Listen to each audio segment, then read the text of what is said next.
Guys, मेरा नाम है फ़ायका। मैं आपको अपने चैनल मैथमेटिक्स लर्नर पे वेलकम करती हूँ। आज का हमारा टॉपिक है सेट्स। सेट्स जो है उसका कॉन्सेप्ट जॉर्ज कैंटन ने 19वीं सेंचुरी में दिया था।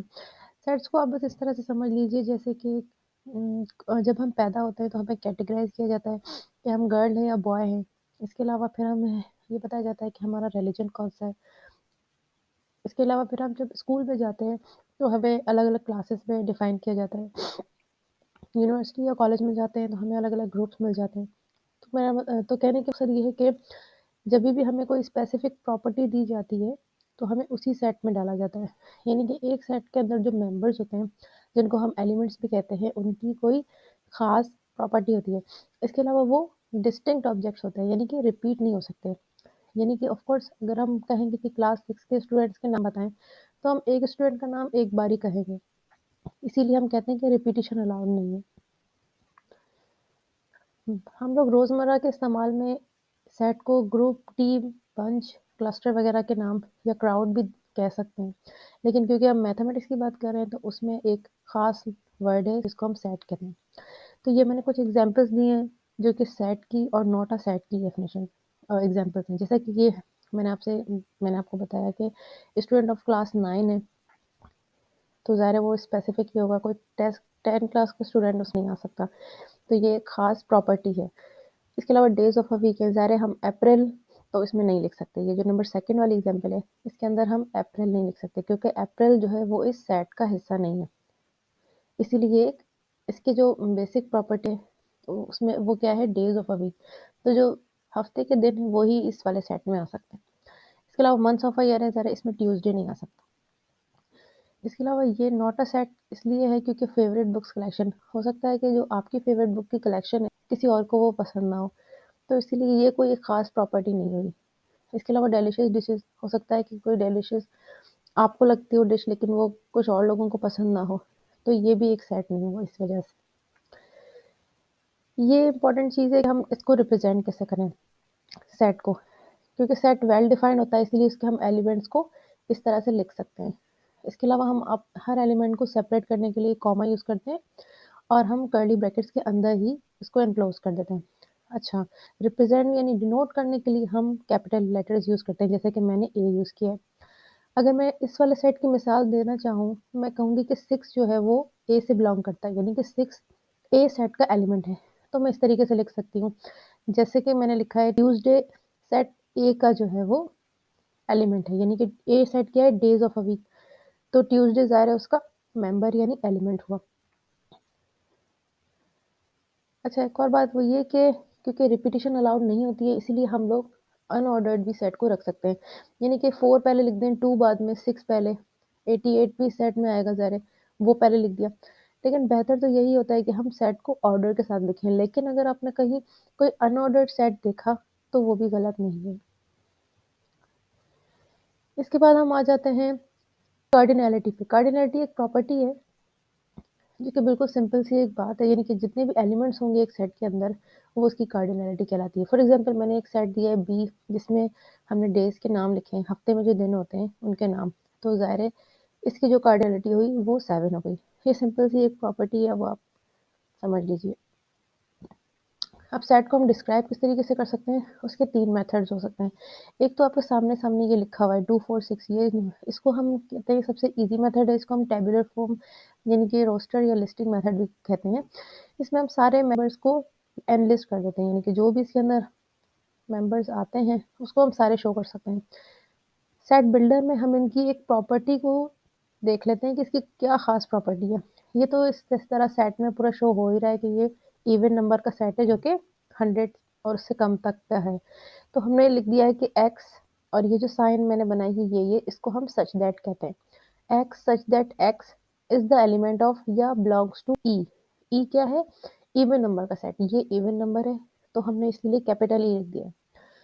इस तरीके से x बिलॉन्ग करता है इस सेट को कि x जो है वो लेस देन और इक्वल टू 100 है। यानी कि x हर उस एलिमेंट को ये कह रहे हैं जो कि a के अंदर है, जो कि इवन नंबर भी है और 100 और उससे छोटा है। तो इस फॉर्म को हम सेट बिल्डर फॉर्म कहते हैं। और तीसरी इस आसान फॉर्म है डिस्क्रिप्टिव फॉर्म। डिस्क्रिप्टिव फॉर्म में क्या है कि हम बस बता रहे हैं, जैसे कि जो मैं आपको पढ़ के सुना रही हूँ वो बस मैं आपको लिख के बता दूंगी कि A is a set of all even number. A जो है वो एक इवन नंबर्स का सेट है जो कि 100 और उससे कम तक का है। तो ये 3 टाइप्स हैं डिफाइन करने की किसी सेट को। अब ये टाइप्स कितने हैं सेट के, ये आप थोड़ी सी डेफिनेशन है समझने के लिए। सिंगलटन सेट के अंदर बस एक एलिमेंट होता है, जैसे कि ये मैंने एग्जांपल दी। एक फाइनाइट सेट के अंदर लिमिटेड नंबर ऑफ एलिमेंट्स होते हैं, जैसे कि ये है, इसके अंदर 3 एलिमेंट्स हैं। जबकि ये एक इवन नंबर का सेट है जो कि 2 से शुरू हो रहा है, 2 4 6 8। अब इसके अंदर कोई भी हमारे पास हमें पता नहीं कि कहाँ तक खत्म होगा, क्योंकि इवन नंबर जो वो अनकाउंटेबल होते हैं, अनलिमिटेड होते हैं, इसीलिए ये इनफाइनाइट सेट है। एम्प्टी सेट को हम वाइड सेट और नल सेट भी कहते हैं, और एम्प्टी सेट के अंदर कोई भी एलिमेंट नहीं होता, इसीलिए उसको हम इस सिंबल से शो करते हैं जिसको हम फाई कहते हैं। अब इक्वल एंड इक्विवेलेंट सेट्स आ गया। बहुत सारे सेट्स अगर हमें दिए जाएं और उनमें से कोई भी 2 सेट ऐसे हो जिनके अंदर के एलिमेंट्स एक जैसे हों, जैसे कि मैंने लिखा है ई और एफ, इन ऐसे सेट्स को हम इक्वल सेट कहते हैं। इक्विवेलेंट सेट वो होते हैं जिनके अंदर चाहे कोई भी एलिमेंट हो, लेकिन अगर 2 सेट्स के नंबर ऑफ एलिमेंट्स एक जैसे हैं, जैसे कि जी के अंदर भी 3 एलिमेंट्स हैं, एच के अंदर भी 3 एलिमेंट्स हैं, तो हम कहते हैं कि जी और एच इक्विवेलेंट हैं, और इक्विवेलेंट की ये सिंबल होती है।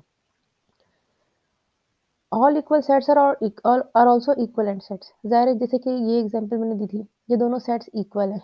जब ये इक्वल हैं तो ये ज़रूरी सी बात है कि ये इक्विवेलेंट भी होंगे।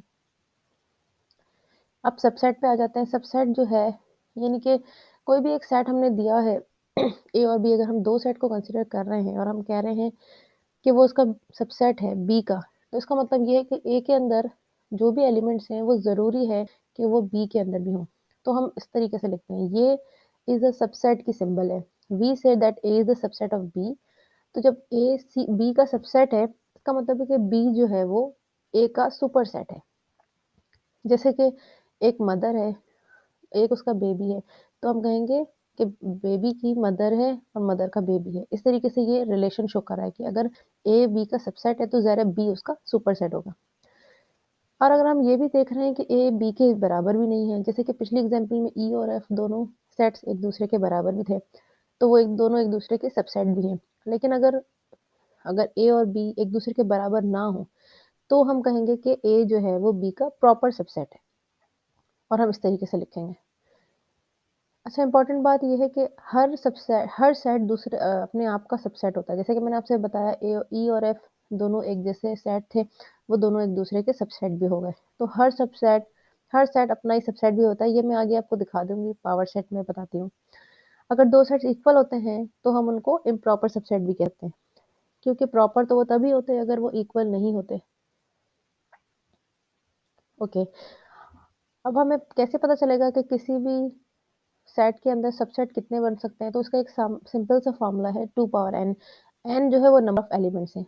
फॉर एग्जांपल, अगर हमारे पास कोई सेट है, उसके अंदर अगर 2 एलिमेंट्स हैं, तो हम 2 के ऊपर पावर 2 लगा देंगे, जो कि आंसर देगा 4। तो उसके अंदर हमारे पास टोटल 4 सबसेट्स हो जाएंगे। और 4 सबसेट्स कैसे आएंगे वो मैं आपको बताती हूँ, लेकिन उसमें एक इम्पॉर्टेंट बात ये है कि जब भी हम किसी भी सेट के सबसेट लिखेंगे, तो एक बात बहुत ही लाजमी से याद रखने की है, वो ये कि नल सेट यानी एक एम्प्टी सेट हर सेट का सबसेट ज़रूर होता है। तो सबसे पहले उसी को ही बना दीजिएगा। जैसे कि मैंने ये एग्जांपल दी, पावर सेट उसको कहते हैं जो कि उस सेट के अंदर एक सेट के तमाम पॉसिबल सबसेट्स होते हैं। जैसे कि मैंने आपको बताया, एग्जांपल दी थी, ये एक सबसेट है W, उसके अंदर 2 एलिमेंट्स है A और B। तो हम पिछले वाला ये वाला फॉर्मूला लगाएंगे 2 पावर n, इसके हिसाब से हमारे पास आंसर आएगा 4। यानी कि इसके अंदर 2 एलिमेंट्स हैं, 2 पावर 2 4 हो जाएगा। तो आप देख लें, इसके अंदर 4 ही एलिमेंट्स हैं, ये 1, ये 2, ये 3 और ये 4। पहला एलिमेंट अलग-अलग पहले हम लिखेंगे सबको, ए हो गया, फिर बी हो गया, फिर दोनों को मिला के लिखेंगे ए बी। तभी हमने कहा था कि every set is a subset of itself. यानी कि ये देखें, ये सबसेट है और ये सेट है, ये दोनों एक दूसरे के बराबर हैं। तो ऐसा भी होता है। और इसके अलावा मैंने आपसे कहा था एम्प्टी सेट हमेशा सबसेट होता है किसी भी सेट का। तो ये चारों हमारे पास इसके सबसेट आ गए। अभी इस वीडियो के लिए इतना ही काफ़ी है। नेक्स्ट वीडियो में मैं आपको इंशाल्लाह ऑपरेशंस भी बताऊंगी जो कि हम सेट्स पे कर सकते हैं, और रिलेशंस के बारे में बताऊंगी। जब तक के लिए अपना ख्याल रखिएगा। अल्लाह हाफ़िज़।